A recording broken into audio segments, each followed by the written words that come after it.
So welcome everybody. This is amazingly part 29 of A History of Christian Mission. And you need to fasten your seatbelts today because we're going to be on quite a wild ride as we meet John Gibson Paton, brave missionary to the Cannibals in the New Hebrides. On November the 20th, 1839, John Williams and James Harris from the London Missionary Society landed on the island of Eromanga in what was then known as the New Hebrides in the South Pacific. A few minutes later, after landing and going ashore, both of these missionaries were killed and eaten by cannibals. On May the 20th, 1861, that's 22 years later, Mr. and Mrs. Gordon, who'd laboured for years on Eromanga, walked into an ambush. It's been recorded, quote, "A blow was aimed at Mr. Gordon with a tomahawk, which he caught. The other man struck, but his weapon was also caught. But one of the tomahawks was then wrenched out of Mr. Gordon's grasp. And next moment, a blow on the spine laid the dear missionary low, and a second on the neck almost severed his head from his body.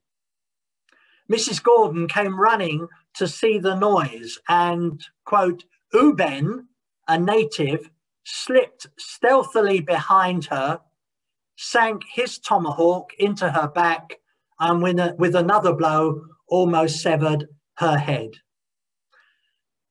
That was the fate of those two devoted servants of the Lord.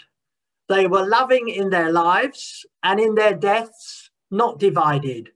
Their spirits, wearing the crown of martyrdom, entered glory together, to be welcomed, no doubt, by Williams and Harris, whose blood was shed near the very same now hallowed spot for the name and for the cause of Jesus. It was Captain Cook, that rugged Yorkshire explorer, who gave the islands the name New Hebrides, simply because they reminded him of the Hebrides, which is a group of islands off the northwest coast of Scotland. This chain of 80 islands in the South Pacific is about 1,400 miles or 2,250 kilometres northeast of Australia. Today, it's simply known as Vanuatu. From the start, the missionaries found themselves in bitter opposition to the white traders and exploiters. Sandalwood was found on the islands and became the #1 commodity to export. It made fine furniture and was much in demand in both the British Isles as well as Europe. The traders had little concern for the welfare of the local people and were mostly godless and depraved. Their attitude was expressed by one of them to John Paton as follows: "Sweep those creatures away and let white men occupy the soil." In pursuance of their aim, there is credible evidence to indicate that they deliberately placed those who had measles on various islands in order to destroy the population through the spread of that disease. And as I read that, I found myself asking this question. Between the two groups, that's the white traders and the cannibals, who could more legitimately offer ignorance as an excuse for their behaviour?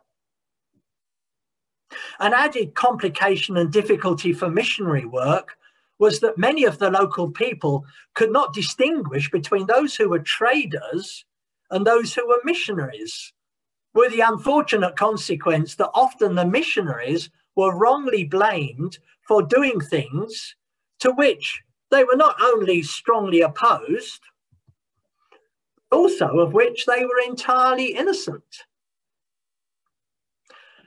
But when it comes to the history of missions, these islands have a bloody and challenging past. And it was really the death of the respected John Williams, who I mentioned at the start. He's sometimes referred to as the Apostle of the South Seas. It was his death that sent a shockwave through the Christian church, particularly in the British Isles, where dozens vowed to take his place. John Geddy, described as a, quote, tough, humorless, single-minded and incredibly brave missionary, had sailed from his home in Canada with his wife to Aneityum. Aneityum is the most southerly of the islands, where they spent their lives translating scripture, conducting evangelism and training workers. Their work was so effective that virtually the whole population of the island turned to Christianity. In fact, in one of the churches that he established, there's an inscription, I think you can still read it today, commemorating him. This is what it says. When he landed in 1848, there were no Christians here. When he left in 1872, there were no heathen. His ministry inspired others to come after him. And one of the best known was John G. Paton. His name has become immortalized mainly because of the almost literal blow-by-blow account he records in his stirring and widely read autobiography, John G. Paton, Missionary to the New Hebrides. I have to say that reading this, you find that it's almost without parallel in the annals of mission. 500 plus pages contain everything really necessary to make it a missionary classic. Ian Hamilton, who's a trustee with Banner of Truth, which is a respected Christian publisher, shared the impact of this book on his life. He said, I couldn't put it down. I just thought, are there people like that living today? It was a seismic moment in my Christian life, reading about a man of such quiet confidence in God and in the gospel of God's grace, and living out with unbounded confidence in him. As a young Christian, that was a huge challenge. But would the young man, John G. Paton, fare any better than the admired and respected martyr, John Williams? Or would he, like Williams, also be quickly dispatched to join the growing band of those who, quote, did not love their lives so much as to shrink from death? John Gibson Paton was born in 1824 in Dumfries and Scotland, and grew up in a small 3-roomed thatched cottage with 4 brothers and 6 sisters, where together with his parents they dwelt, and where his father earned a living by knitting stockings. The family was poor, and before John reached the age of 12, he had to leave school to work alongside his father to support the family. He would spend 14 hours a day manipulating one of the 6 stocking frames in his father's workshop. However, he still studied during the 2 hours allotted each day for the eating of his meals. His parents were dedicated Presbyterians whose lives really revolved around the church and its activities. But it was seeing his father go 3 times a day to his prayer closet and conducting family prayers twice a day that made a huge impact on him. And it's clear from his biography he was very close to his father. However, it wasn't until he was 17 years old that John was converted. This proved to be a life-changing experience and resulted in him almost immediately setting his sights on full-time Christian ministry. He writes very movingly in his autobiography of the day he finally left home, and particularly the moment he said goodbye to his father. Quote, "My dear father walked with me the first 6 miles of the way. His counsel and tears and heavenly conversation on that parting journey are as fresh in my heart as if it had been but yesterday. And tears are on my cheeks as whenever memory steals me away to that scene." And then he talks of the very last time he saw him. "I watched through blinding tears till his form faded from my gaze, and then hastening on my way, vowed deeply, by the help of God, to live and act so as to never grieve or dishonor such a father and mother as he had given me. That scene also stimulated me in all my studies, that I might not fall short of his hopes, and in all my Christian duties, that I might faithfully follow his shining example." Again, we see what a great blessing a Christian home can be. Eventually, he travelled to Glasgow. That meant walking 40 miles, which is about 65 kilometres, plus taking a train to a college where he undertook theological and medical studies. Some years, he also worked in distributing Christian literature, teaching at school, and labouring as a city missionary in a very degraded section of Glasgow. Rather like Mary Slessor, this proved to be very tough, but it was also a very helpful training ground for what he was going to have to face in the future.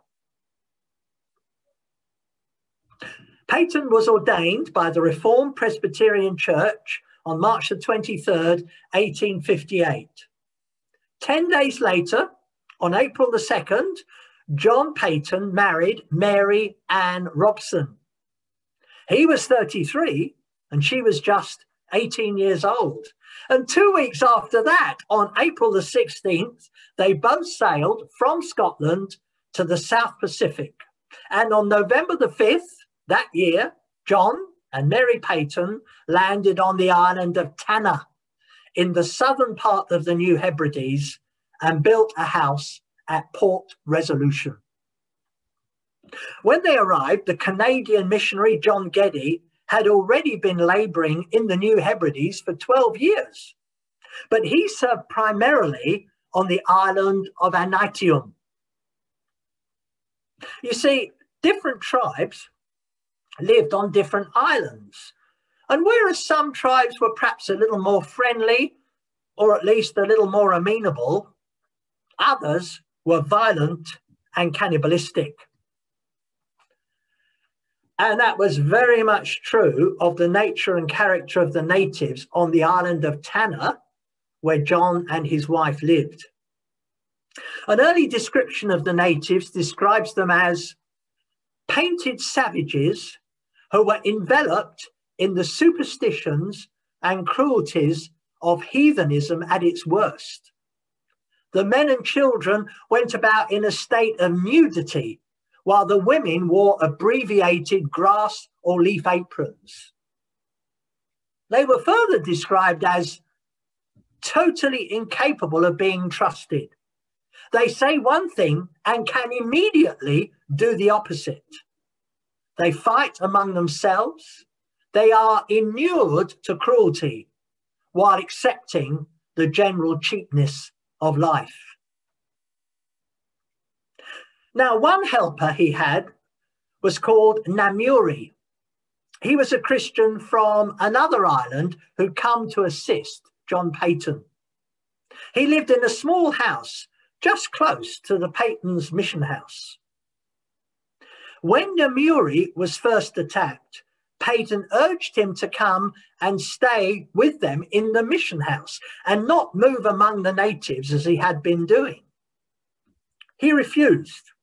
He said this: "When I see them thirsting for my blood, I just see myself when the missionary first came to my island.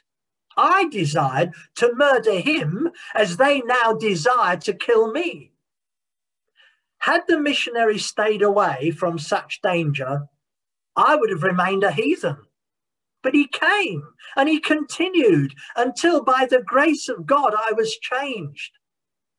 I cannot stay away from them, but I will sleep at the mission house and do all I can to bring them to Jesus." But only a few weeks later, Missionary was severely stoned. He managed to drag himself to the mission house, where he died in the arms of John Paton. 3 months after their arrival on Tanna, a son, Peter Robert Robson, was born February the 12th, 1859. But just 19 days later, Mary, John's wife, died from tropical fever, only to be soon followed to the grave by the newly born Peter, who was just 36 days old. John and Mary had not even been married for a year. John buried his wife and child together close to their house, and he spent many nights sleeping on their grave to protect them from the local cannibals. That grave is still accessible to this very day, where a plaque has been erected marking the spot. Needless to say, John was completely distraught. The natives were quick-tempered, and they would sometimes suddenly do things which they later repented of. So John developed various strategies to handle the frequent violent threats and confrontations and unexpected outbursts. When on more than one occasion a musket, that's a sort of old form of gun or short rifle, when a musket was levelled at him, if he was near enough, he would throw himself into the arms of the person and hold him so tightly that the assailant couldn't fire the gun. Paton would continue holding him until he calmed down. Once he went to visit a sick man who was laid out on a table. However, the man suddenly got up and drew a knife out of the thatch roof. Apparently, this man had been chosen to kill Paton. Fortunately, Paton was able to restrain him. I mean, this was typical of the physical danger he and others constantly lived in. One of the more amazing deliverances he experienced in his 30 years of ministry happened in January of 1862. Paton was in his mission station with another missionary called Johnson when two men came in. They looked menacing, but said they'd come for medicine, which they were duly given. As they were about to leave, one of them suddenly turned and swung his murderous club at Johnson. Johnson fell and was so damaged physically and shaken mentally by what happened that he died 2 weeks later. Later that same month, Paton's little house was attacked at night. Natives broke into the storeroom and stripped it of all his possessions. He was in his bedroom when the natives broke in, and at that point, after praying, Paton's only other resource was his revolver. He raised it and explained he had no bullets. He had no intention of shooting anyone that had come to help, but at the sight of it, it was sufficient to make sure they departed for the time being, although Paton knew they would be back the next morning. The only sensible thing to do was for him and his helpers to remove themselves from the situation, so they crossed to the other side of the island. There was another missionary couple, the Mathesons. Now, they knew that the tribe they worked with, the Mathesons worked with, was more peaceable, and they hoped it would be quieter there. So they stayed there. The next morning, after spending the night sleeping most of the time in a tree, Paton finally reached the Mathesons. They welcomed him, but hostile tribes and some people had followed him. One other helper Paton had with him was named Clutha. Clutha was four-legged. It was his dog, who proved to be very helpful. Indeed, Clutha proved to be a lifesaver. One evening, after they had spent about 2 weeks in the Mathesons' home, at about 10 p.m., Clutha jumped onto Paton's bed and proceeded to pull his bed covering from him. Paton sensed that Clutha was warning him of something, and when he went to the window, sure enough, there were men all around with flaming fire sticks and burning torches in their hands, who were proceeding to burn down the church, which was connected to the mission house with a brushwood fence.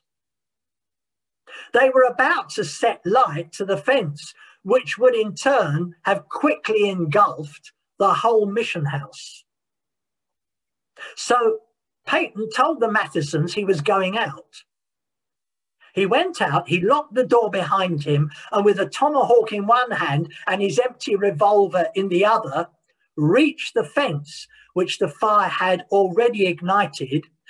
And then Paton proceeded to break it down, ensuring that there was at least some form of simple fire break. However, unsurprisingly, he found himself instantly surrounded in the dark by native men bent on violence with all kinds of weapons and burning sticks. And then it happened. At that moment, from nowhere, a rushing tornado came up through the little village with a great roaring sound, accompanied by torrential rain that, of course, instantly extinguished the fire, plus the torches and the flaming sticks. Natives shouted, "It's Jehovah's rain," and left. Once again, Paton, his friends, the family, and others were delivered. However, the next morning, the attackers came back. But this time, it wasn't the rain that delivered them, but the sea. Because suddenly a shout went up from the attackers, "Sail hull, sail hull." And out at sea, a ship was coming in. Sure enough, it was a ship from Anitium Island, sent for them, and Paton, with the missionaries and the Mathesons, were taken off Tanna, but only with some considerable difficulty. The difficulty was mainly because Mr. Matheson was adamant he would not go.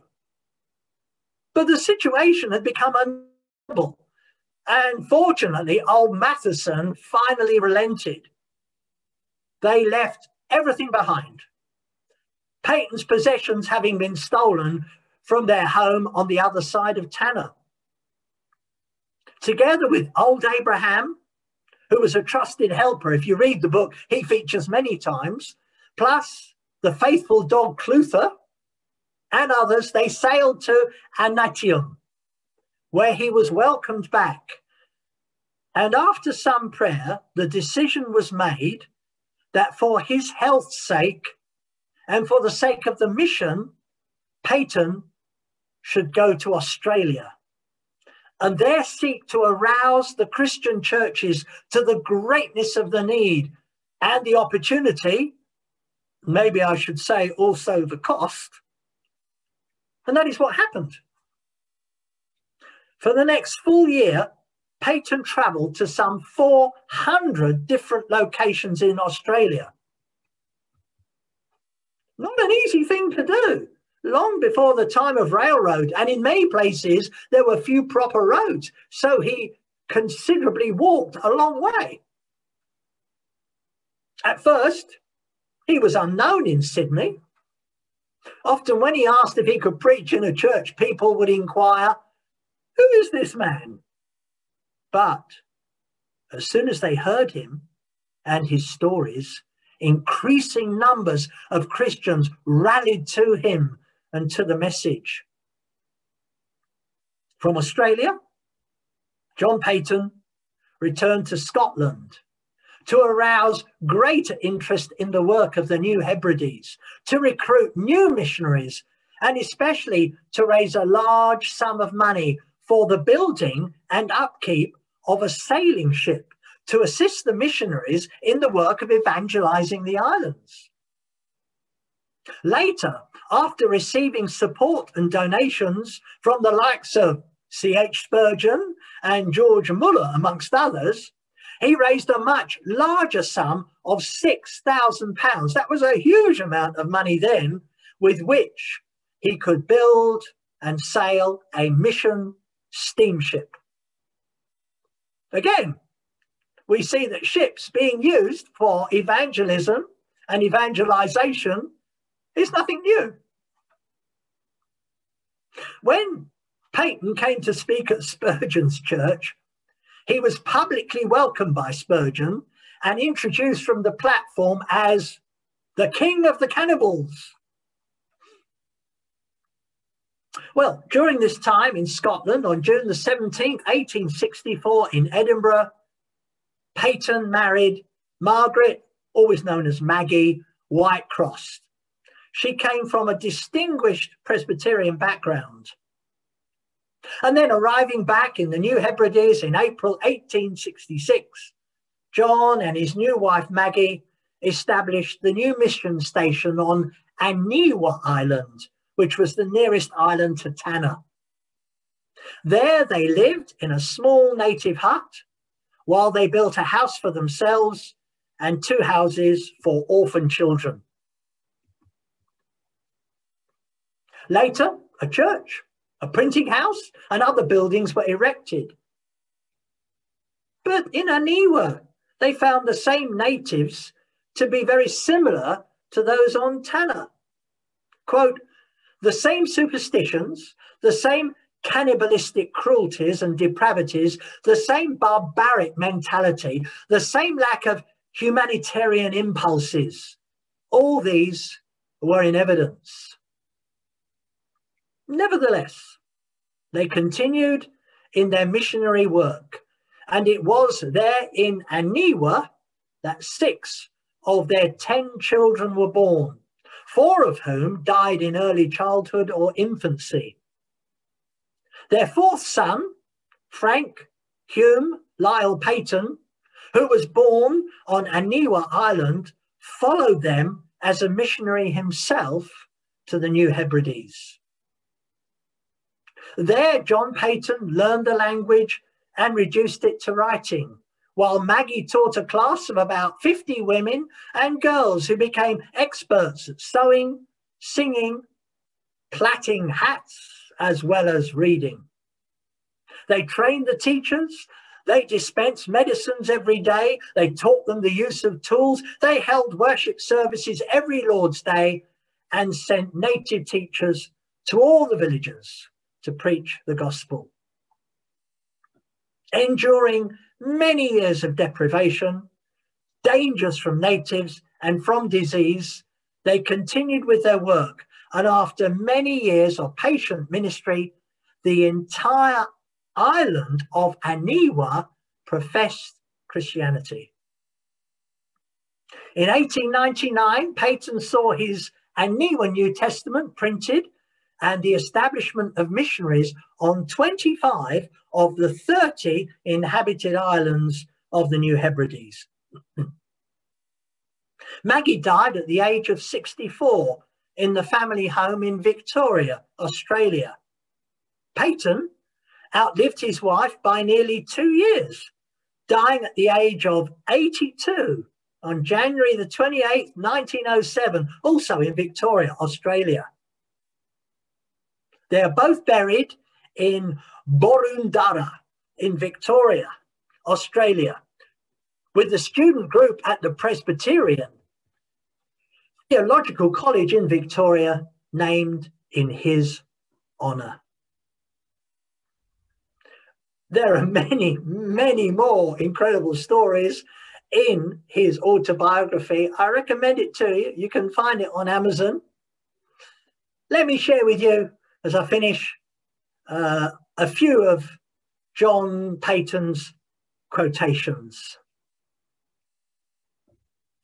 This is strength.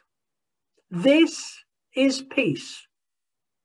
To feel in entering on every day that all its duties and trials have been committed to the Lord Jesus Christ.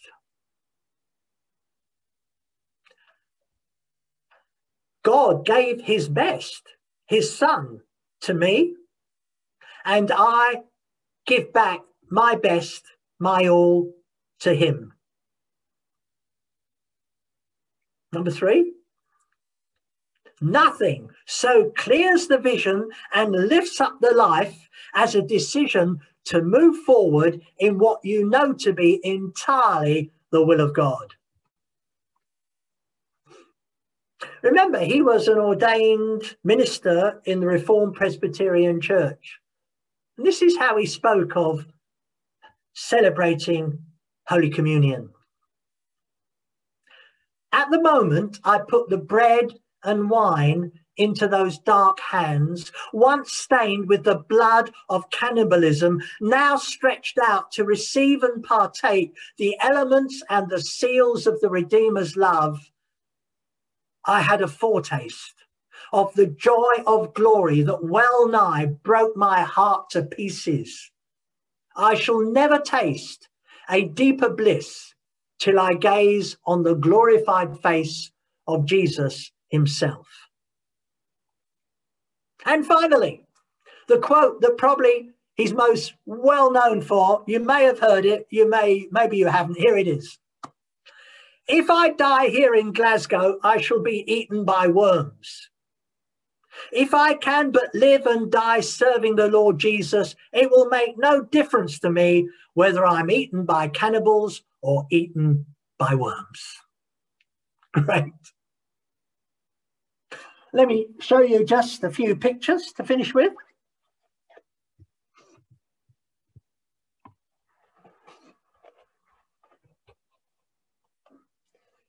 So there's a picture of John Paton. Some of these pictures, these photographs look all the same, don't they? This huge beard and white hair almost disguising the person. Nonetheless, you can see there where he was located. So there is Tonga. Up here is, where are we? Papua New Guinea in yellow, and that's Australia. So you can see it's sort of midway between the two. Also, I found one photograph, only one, of John Paton where you can perhaps see more of his face, if I can find it here.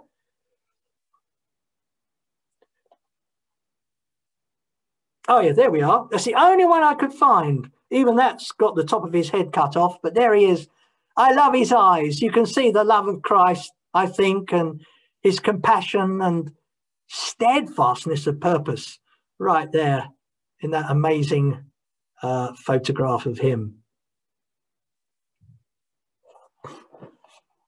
So there we are. That's the end of part 29. Next week, part 30, unbelievably, is going to be our final installment. Okay, so join us then. We're going to look at the life of Adoniram Judson, who was a pioneer missionary to what was then Burma. Today is Myanmar, which is sadly very much on the top of the news headlines. And we'll see some of the sacrifice that he went through to see the gospel firmly established in Myanmar. Malou and I were recently in Papua New Guinea, where you've got the same heritage behind you. And we've known many Papua New Guineans who just a few generations back know that their ancestors were cannibals. And they're beautiful Christians. And today they're serving God on our ship Logos Hope.